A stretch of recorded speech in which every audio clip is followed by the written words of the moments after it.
Сәлеметсіздер оқушылар, қалдарыңыз қалай? Recording in progress. Айттарыңыз бүгінгі қабыл болсын. Сабағымызға қош келдіңіздер.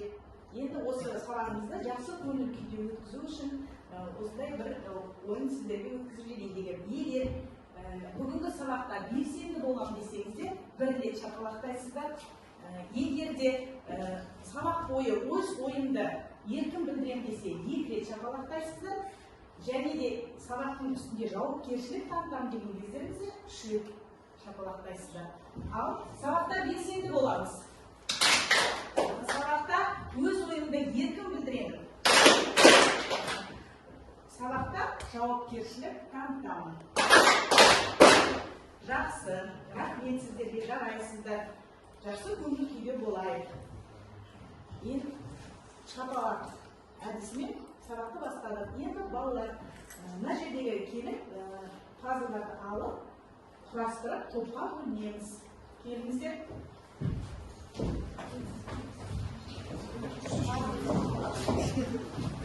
Топқа бөлінеміз. Әрқайсымыз пазл аламыз. Тақтаға пазл құрастырамыз. Алыңыз.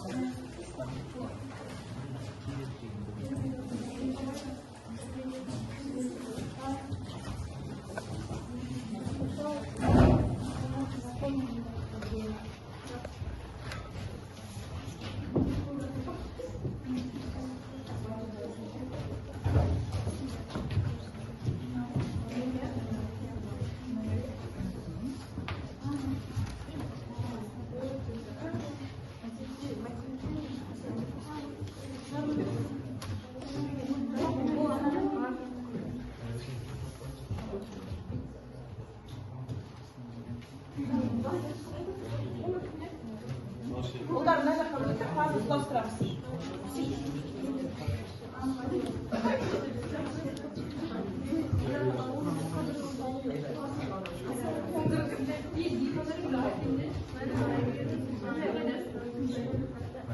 Recording stopped.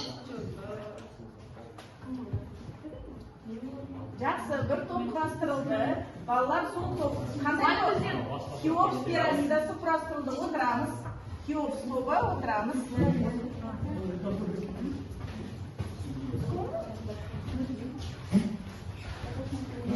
Келесі әлемдегі пирамида, қиық пирамида формасына келеді. Сіздер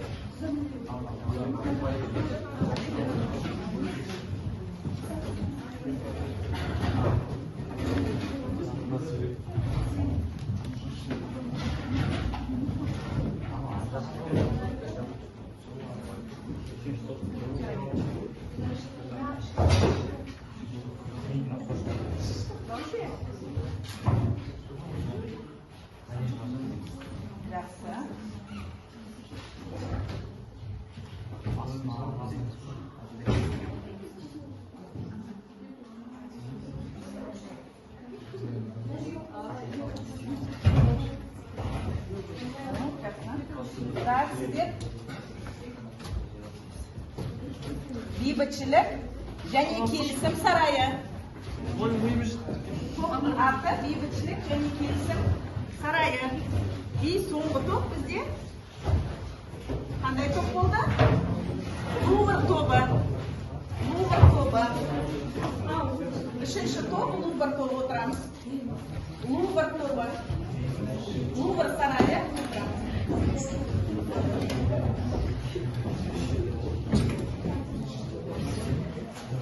Unspoken.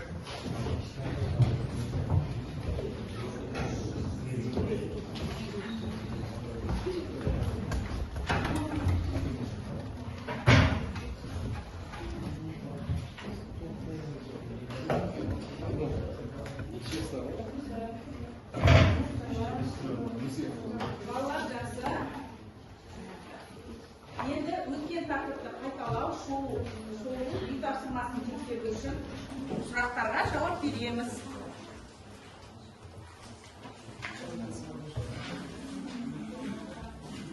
назарларымызды назарымызды экранға аударамыз.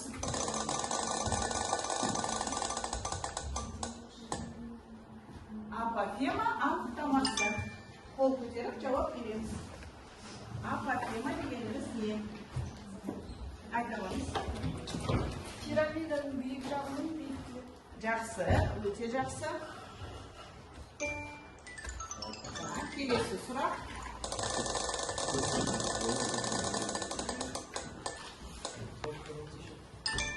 Қиын пирамиданы қалай кескіндеуге болады? Қиын пирамиданы балалар мына жердегі фигураның ішіне қиын пирамиданы алып көрсетулеріңізге болады. Келіңіз. Мақпал. Қалай кескіндеуге болады екен? Қайдан қалай пайда болды қиын пирамида? Пирамиданың астыңғы және үстіңгі табандары 4-4-тен бар. 8 қыры, астында және үстінде 8 қыры бар, общий 12 қыры бар. Жақсы. Қалай кескіндеуге болады? Бұл сұраққа жауап бере алмадық. Келесі.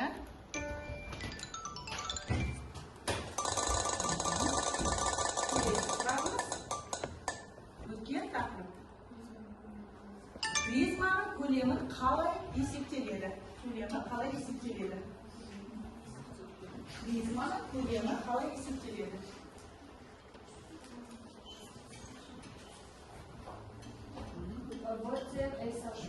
Хорошо. С табаны ашық, өте жақсы. Келесі сұрақ Мақпал дұрыс жауап берді.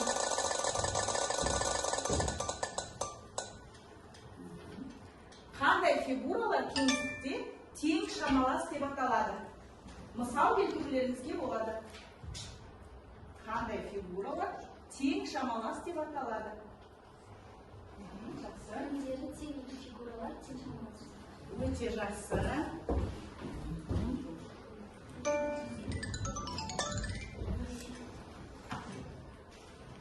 Көлемнің қасиеттерін атаңыздар.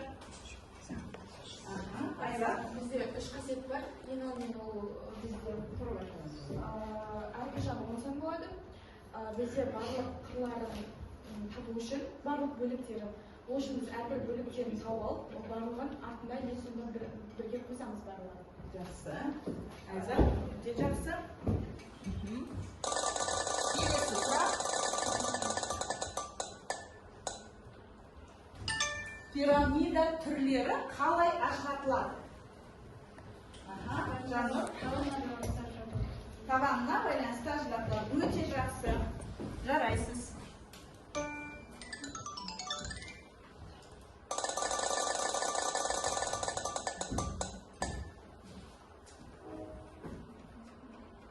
Кавальери принципінің мағынасы және не үшін қолданылады?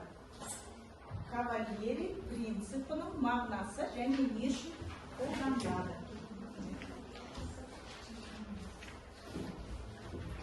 Жауап берген балалар, бері қараймыз, мынандай бағалау парақтары бар, қолдарыңызда. Сол жерге әрқайсымыз өзімізді бағалап отырамыз.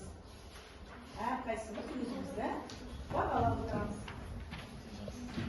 Мына сұраққа жауабымыз жоқ. Келесі сұрақ.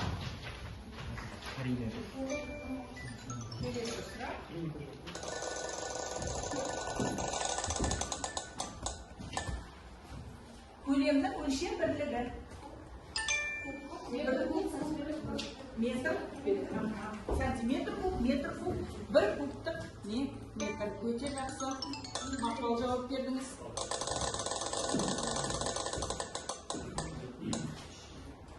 Кубтың көлемі. Кубтың көлемі.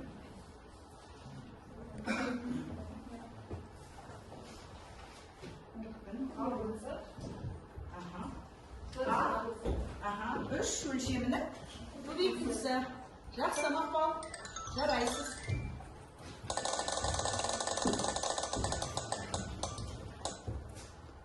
Пирамида көлемі.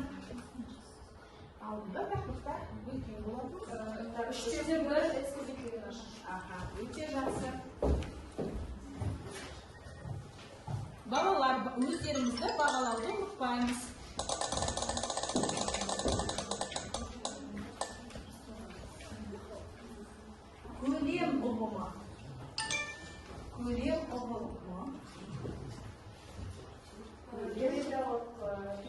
kеңістіктегі шамасы сипаттайды.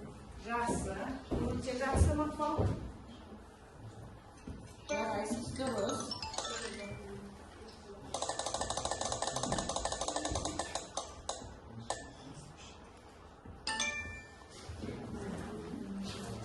Параллелепипед көлемін табу формуласы. Жақсы. Асылмас дұрыс жауап берді.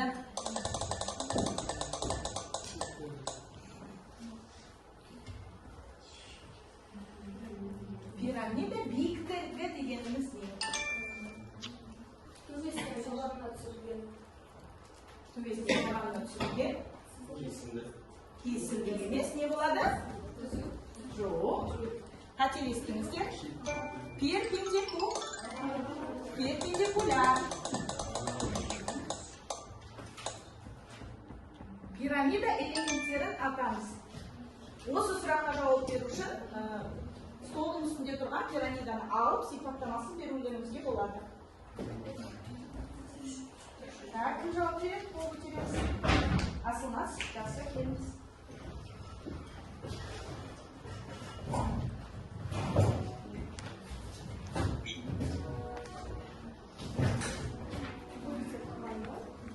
Асылмас, сіз қателестіңіз. Сұрақ қандай? Пирамида. Сіздің ұстаған фигурасы қандай? Қиық пирамида. Жақсы. Дұрыс таптыңыз.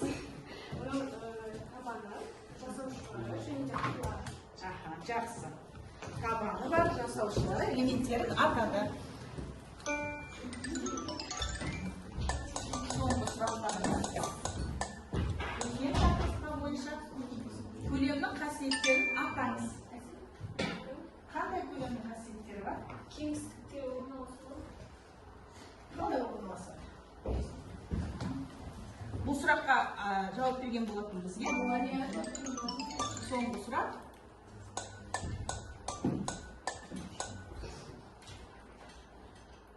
Соңғы сұрақты пирамиданың анықтамасын беріңіз. Пирамида дегеніміз қандай фигура?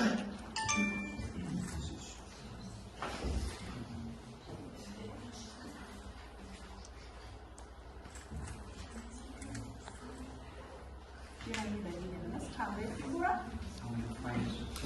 Жауаптарыңыз бар ма? Жоқ, жауап жоқ. Келесі кезеңге көшеміз саламыз. Балалар, барлықтарыңыздың алдарыңызда мынандай ақ парақша бар. Соны бәріміз аламыз. Мынандай ақ парақша. Семантикалық карта деп аталады. Семантикалық карта. Мұнда біз формулаларды, қаншалықты формулаларды білетінімізді анықтаймыз.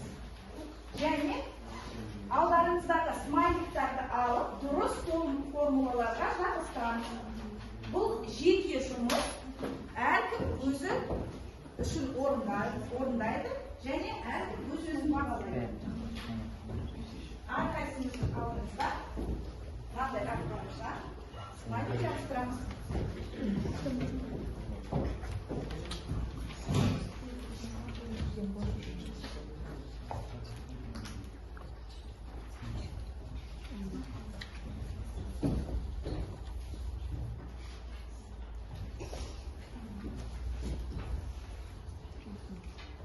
Бір-екі минуттық қана уақыт алады.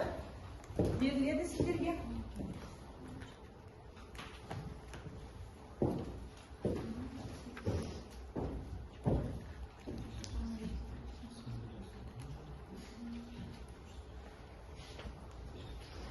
Семантикалық карта.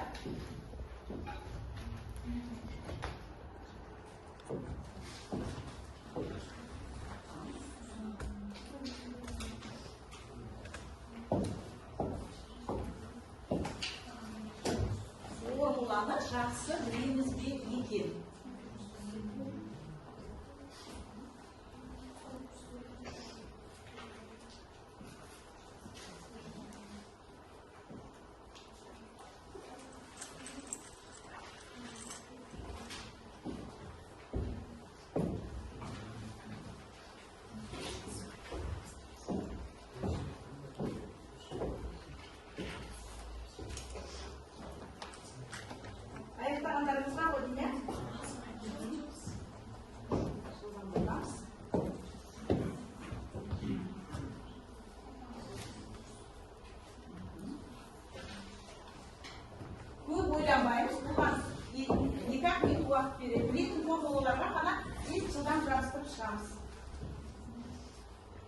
соның үстіне жабыстырамыз.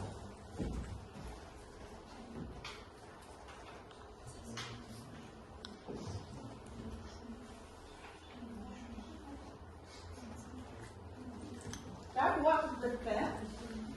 Барлықтарыңыз қанша жабыстырдыңыздар? Біткендеріңіз бар ма?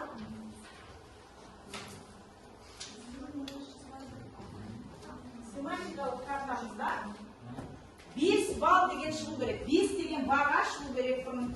Сіздерде кімде 5 деген баға балл шықпай, 5 деген балл бізде шыққандарыңыз жоқ, иә? Қанша дұрыс шығатынызда сонша баллды өздеріңіз бағалайсыздар. Бағалау парақшасын ұмытпай бағалаймыз.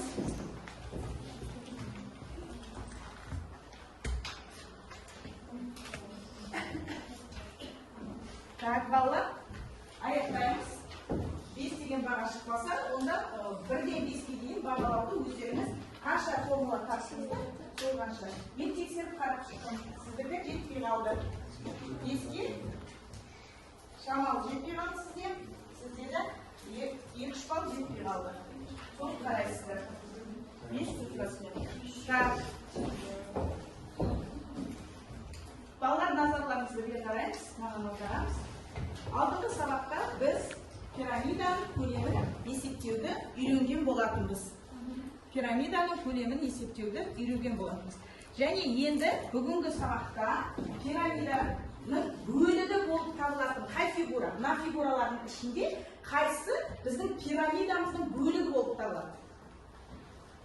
Егер мына фигура пирамида болса, осының ішіне маған пирамиданың бөлігі болатын фигураны табылады.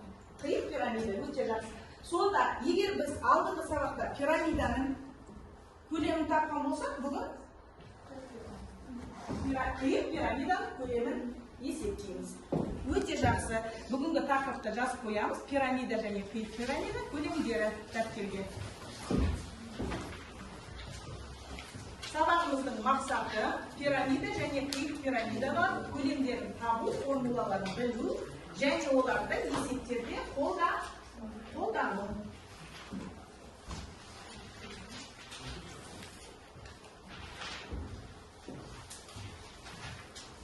Табу және сабағымыздың мақсаты. Алдындағы пирамиданың мақпал айтқандай формуласы назарын тастырамыз, экранға аударамыз. Алдыңғы өткеніміз пирамиданың кез келген пирамиданың ауданы 3/1 S табаны көбейтілген H болатындығын. Енді бізге керегі тақырыпты ашамыз оқулықтан. Теореманы қараймыз. Теорема бойынша қиық пирамиданың көлемі 3/1 көбейтілген.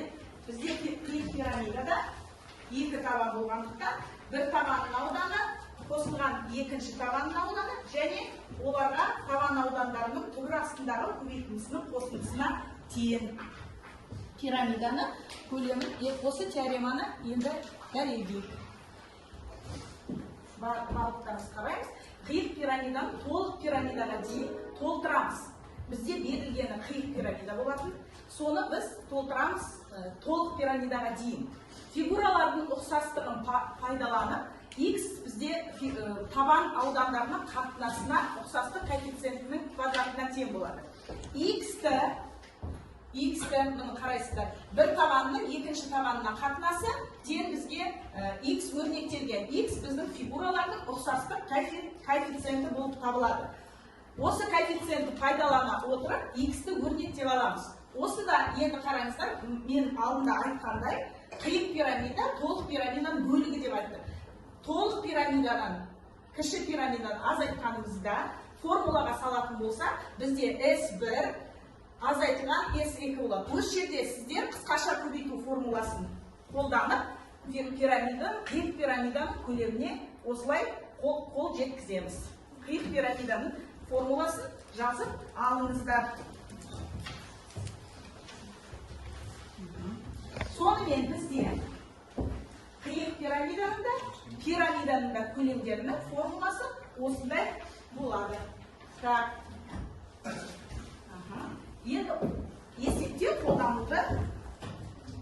Бастаймыз.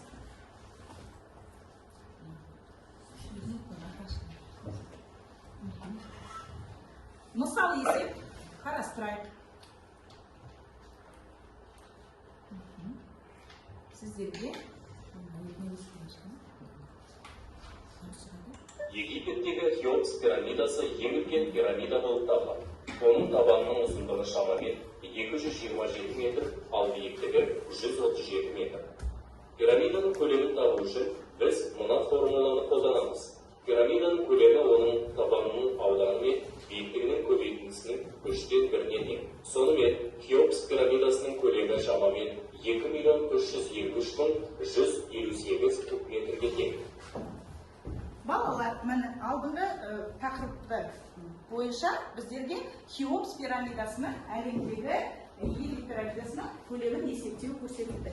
Ендігіде біз өздеріміз оқулықта тапсырмалар орындаймыз. Бүгінгі мақсатымыз біз пирамида және қиын пирамидалар есептерді шығарып қолданамыз.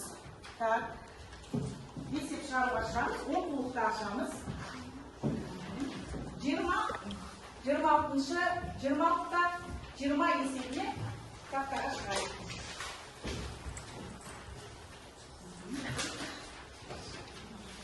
Әр топта оқушы шығып, есепті тақтаға шығарамыз. 26-да 20, 26-да 21 және 26-да 25 деген Б деңгейінің есептерін шығарамыз. Оқулықтан қараймыз, дәптерге формулаларды тірек сөздер жазып болдық. Енді осыларды біз қолданамыз. Тақтаға шығатындарымыз 26-да 20, 26-да 21, 26-да 25. Бір топтан осы 3 есепке шығып, есепті шығарамыз.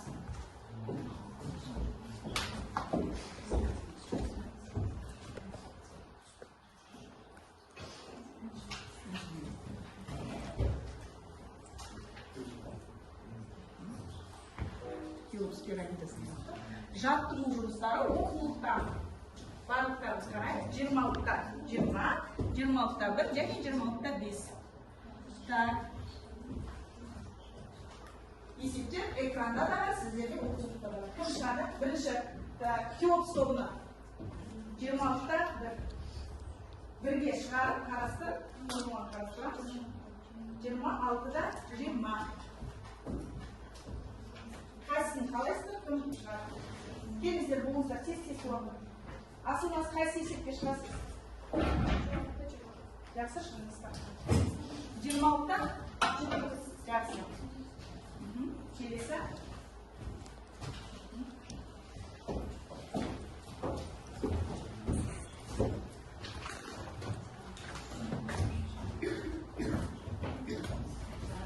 Берілген бұл екінші есептен.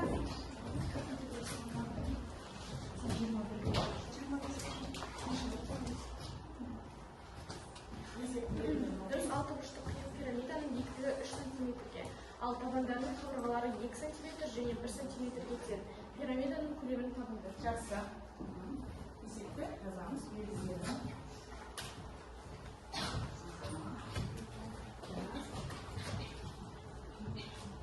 Тақтадан озып шығарғандарымыз көрсетулерді болады. Бағаламасы.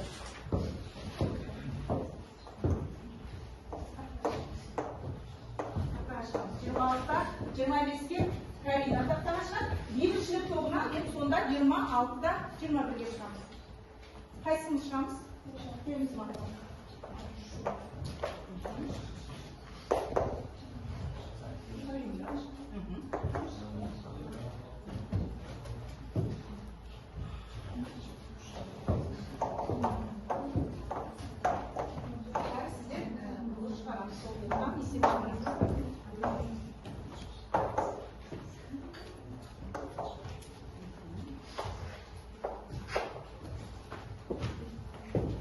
Есептің суретін көрсетіп қойсақ. Мінекей, экранда да.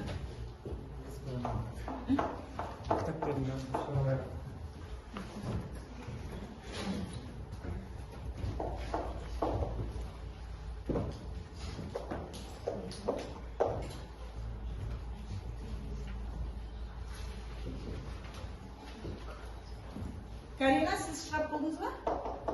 Тақтаға көрсетіңіз, онда шығарып болсаңыз.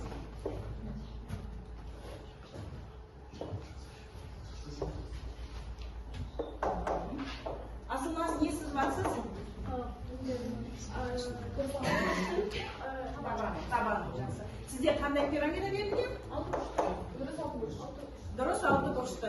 Қиық пирамида. Так, шығарып болғандарыңыз бар болса, көрсетулеріңіз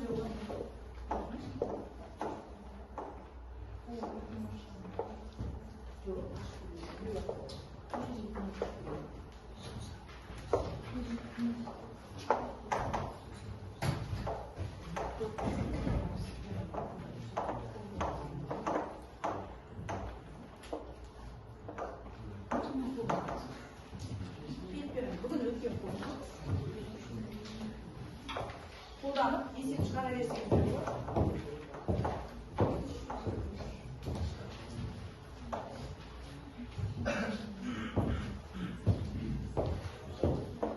Шығарып жатқанда түсіндіреміз, балалар, қалай шығарып жатырмыз, нені қолданып жатырмыз.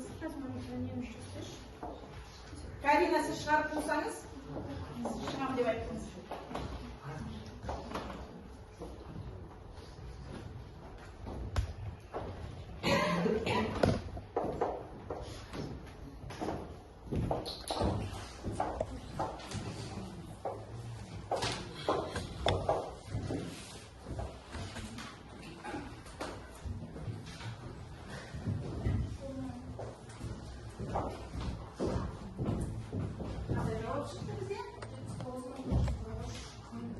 Сізге қандай пирамиданың көлемін табу керек болады? Өзіңіздің тобыңыздың атауымен бейбітшілік және келісім сарайының көлемі.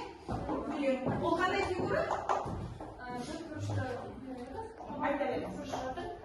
Оның биіктігі мен қырының өлшемі 62 метр.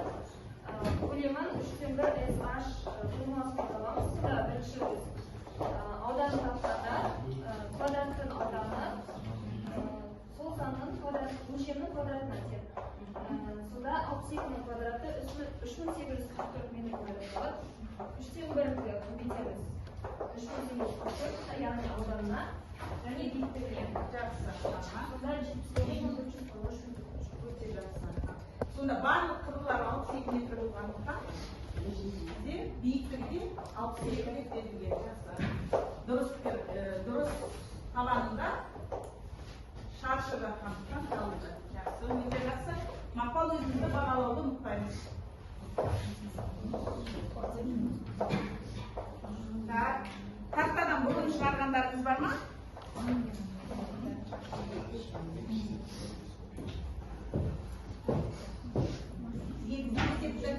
Шығара берулеріңіз де болады.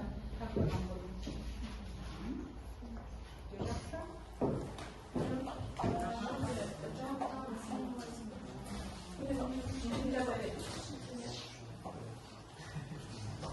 Берілген шешімдер қосылып жазыңыз.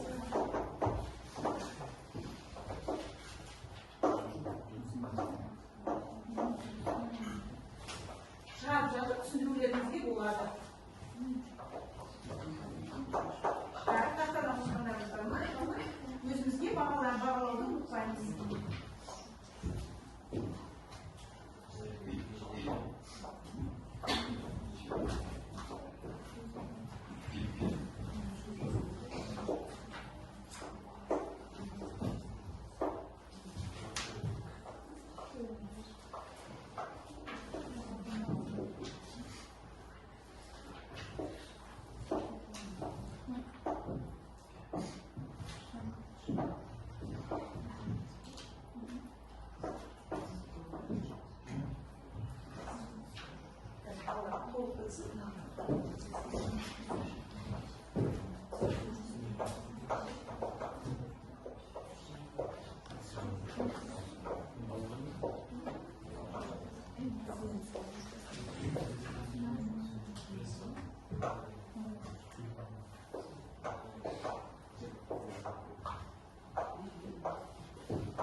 Есектің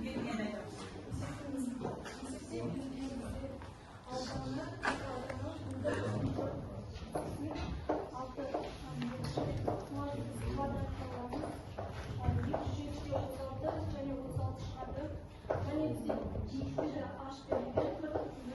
Карина, сіз берілген олай айтпасаңыз, есепті оқыңыз. Осы қалай шығарғанын айтайын.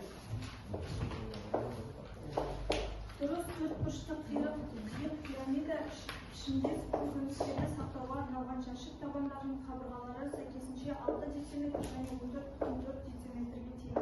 Пирамиданың биіктігі 4,3 дециметр. Егер 1 дециметр кубке 0,675 килограмм көкөніс болса, онда жәшіктің көлемі мен оның ішіндегі көкөністің салмағын табыңдар. Табу керек. Көлем және масса. Жақсы, қалай таптыңыз? Қай формуланы қолдандыңыз? Қиып пирамиданың көлемі. Жақсы. Ол үшін алдымен не таптыңыз? Мынау не тұрсыз? Не таптыңыз? Алдан таптыңыз. Екі аудан. Жақсы. Отырасыз. Массасын табу үшін 1 дециметрде 1 массасына көбейту. Массасына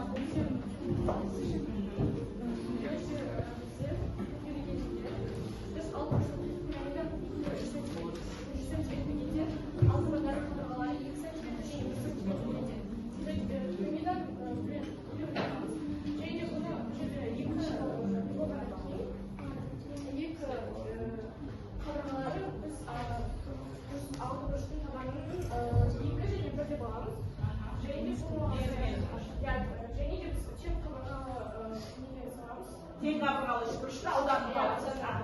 Және біз біріншісіне біріншіге қоямыз қабырғаны, және екінші қабырғасына қоямыз. Және де алтыға неге көбейттіңіз? Себебі бұл жерде 6 тең қабырғалы үшбұрыш болды. жақсы өте жақсы. Киік пирамиданың формуласын саламыз. Және де жаңағы 21 түбірасы 3 сантиметр. Жақсы, сантиметр. Так, дұрыс шығардық па, тексерейік. Вот болып бағдарламасымен сіздердің есептеріңізді дұрыс шығарғанын тексерейік. Так, жаңағы отырмаймыз, асылмас. Сіз өзіңіздің жауабыңыз қанша шықты, бағана? Сондай жауап? Асылмас? Жоқ, ана жерден алып көрсетесіз, белгілейсіз. Дұрыс 6 бұрышты қиып пирамиданың биіктігі 3 метр, табанları 2 және 1 сантиметр. Бұл кімдікі болды? Сіздікі да? Сіздің қайсысы болды жауабы? Ақан, дұрыс айтасыз. Дұрыс берді. Отыра алыңыз. Мына есепті сіздерді. Дұрыс есепті қараңыз. Мәлі 21-ді 2-ге бөлгендіктен асылмас қанша болды? 10 жақсы. Нұр-Сұлтан қаласындағы бейбітшілік пен келісім сарайы 4 бұрышты пирамида. Осы есепте кім шықты жаңа? Жауабыңыз. Дұрыс па жауабыңыз? Сәйкестеніңіз. Өте жақсы. Келесі, Карина, сіздің жауабыңыз қандай болды? Сіздің жауабыңыз? Так. Сіздің жауабыңызда қате бар, я? Қате бар екен. Сіздің жауабыңызда қате бар екен. Жақсы. Жақсы.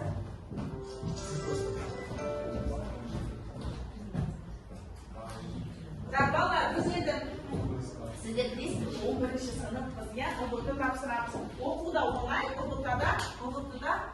оқуда қиын, ұбт-да оңай деген есебімізді осындай математикалық сауаттылық есебін шығарайық.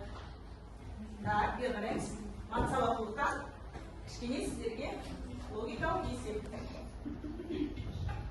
Сыртқы шаршының қабырғасы 10 сантиметр боялған, сантиметр болса, боялған шаршының ауданы тапты. Шаршы көрінді ма?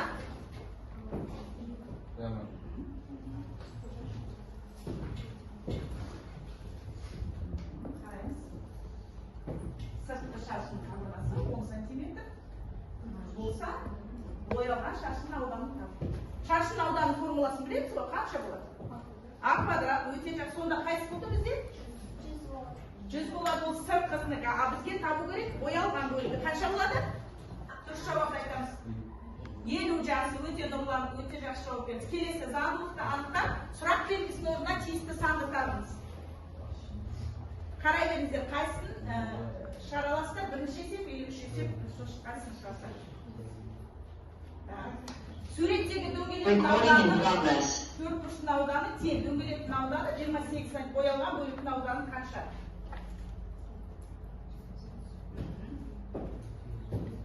Қанша болады?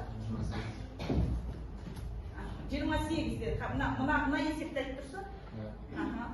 Қалай шығардыңыз? Нені қолдандыңыз? Қате. Келесі заңдылықты анықтап, сұрақ белгісінің орнына тиісті заңдылық қоямыз. Қандай заңдылық көріп тұрмыз? ішіндегі санды бұрыштарына көбейтеміз да қосамыз ба? Қанша болады? Дұрыс па заңдылығымыз?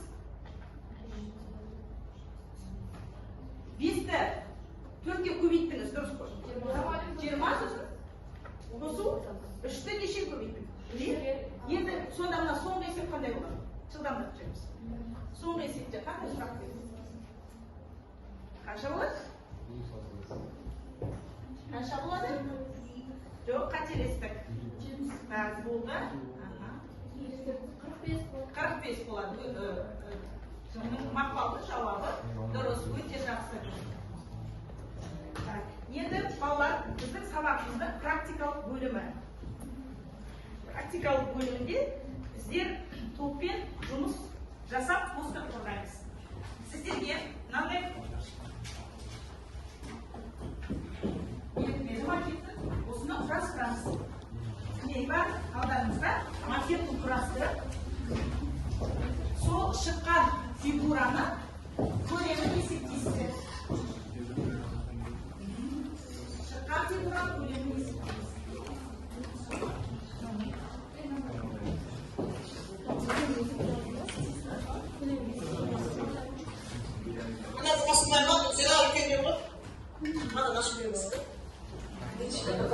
Макет құрастырамыз.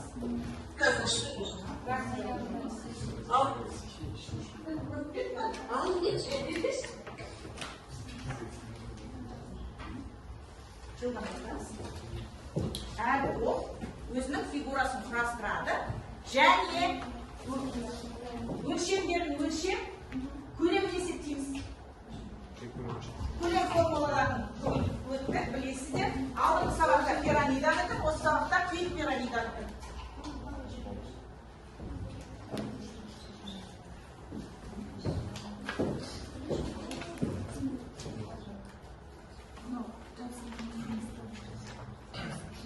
Сіздерде қандай фигура пайда болды?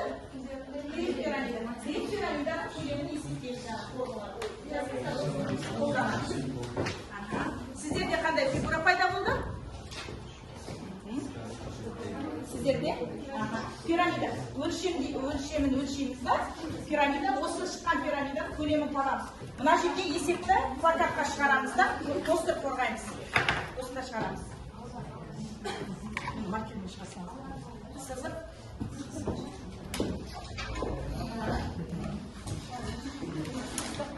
Плакатқа есепті шығарамыз.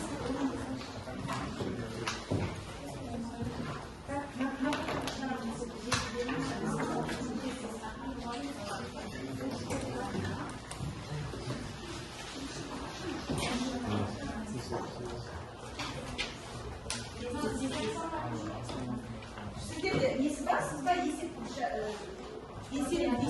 Формуласына салыңыз да, сосын түсіндіресіздер. Макет бар, сіз басты салып қажет. Макетпен түсіндіріп қорғайсыздар. Формуланы жазамыз, есепті шығарамыз формулаға салып.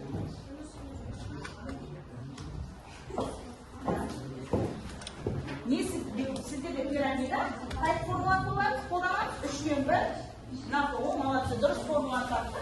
Енді биіктігін табамыз. Биіктігін және табанның ауданы. Табан ауданы биіктігін табамыз.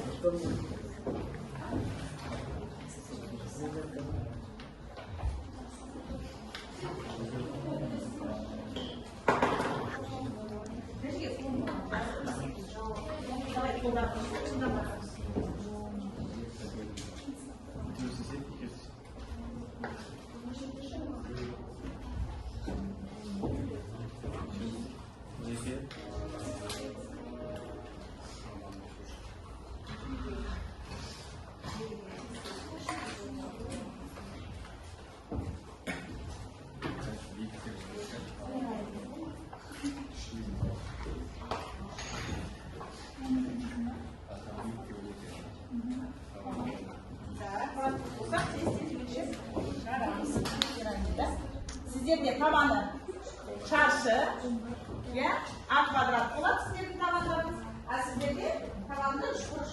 Үшбұрыштың ауданының формуласын аламыз. Мақалда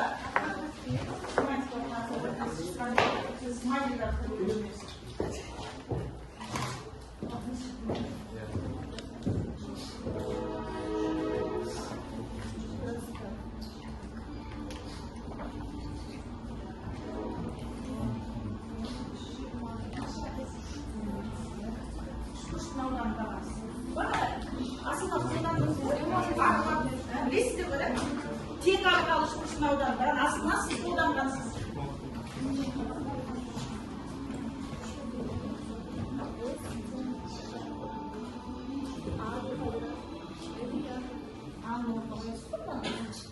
Екеуіне қойып шығасыз.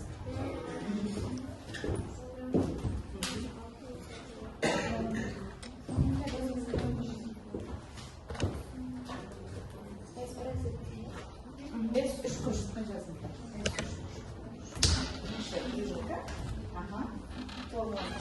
Тақтада тұр ғой формула. Тұр, нәтиже сұрақшылар еткен. Тең. Қанша болған? Нәтиже сұрақшаңыздар сұрады. Маған қорғайсыздар. Постерда.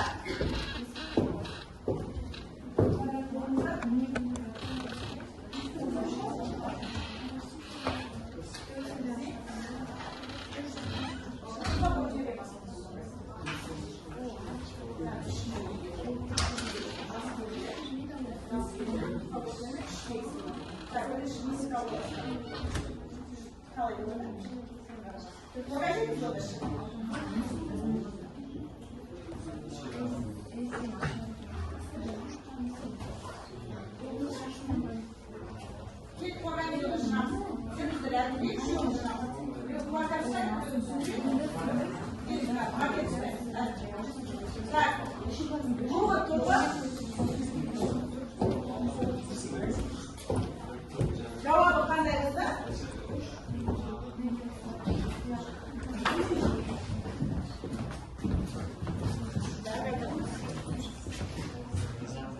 Sizlarga qanday ko'rishdi? Qay formula qo'llanadi?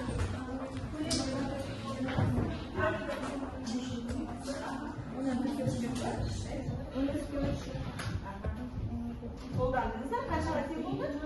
O'lcham birlik qanday bo'ladi? Santimetr. Yaxshi o'tiraman. Kelasi to'q, maqol. Bizdan qo'rqmaymiz. Bo'ldi, vaqt bitdi.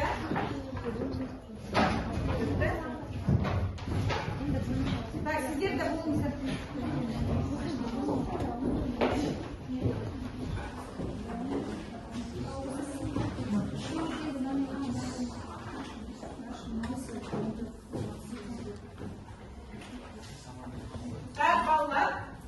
Vaqt bitdi. Qaraymiz. Sabaqimizdan qanday aksimen sizlarning qo'llanmangizlarda qiyiq piramidani былай ашамыз. So'sin mana ашыңызda siz kerakli tuz va taxtada tusga qarab, konfetlarni tusiga tanlab olamiz. Piramida tushingiz konfetni tanlab olamiz. Har qaysini tanlab olamiz. Buna tusga baylanishdi. Yani mama geri baylanış veriyoruz. Tanrı aldı. Sosun bana bir şey diyorsunuz. Tamam. Dinlensin kadar kaldı. Dur baytamı. Geri baylanış. Hatta yeşil kurt üstünden de alırız. Жақсы. Geri baylanış veriyoruz. Var mısın? Geri baylanış veriyoruz. Qanday standartınız var? Nurlan qanday standartınız? Nega tandadingiz aytasiz? Yaxshi. Qanday standartınız? Yaxshi. Aytasiz qanday standartınız? Aha, jasur 5 tushundim. Yaxshi, aha. Tak, Google to'g'rida qanday keri baylanasiz? Qanday ko'rsatasiz? Jasur. Ustasiz qanday? Tak. Aha, tak. қандай түстан? Жалғас қандай түс таңдадыңыз? Аха. Не үшін сол түсті таңдадыңыз? Айта аламыз. Жақсы, рахмет. Сіздерге жақсы. Үйге тапсырма жазып аламыз. Оқулықтан 159-шы бетте нөмір 26-да 4, 26-да 26. Нөмір 26-да 4, нөмір 26-да 6. Ал, сіздерге рахмет. Бүгінгі сабағымыз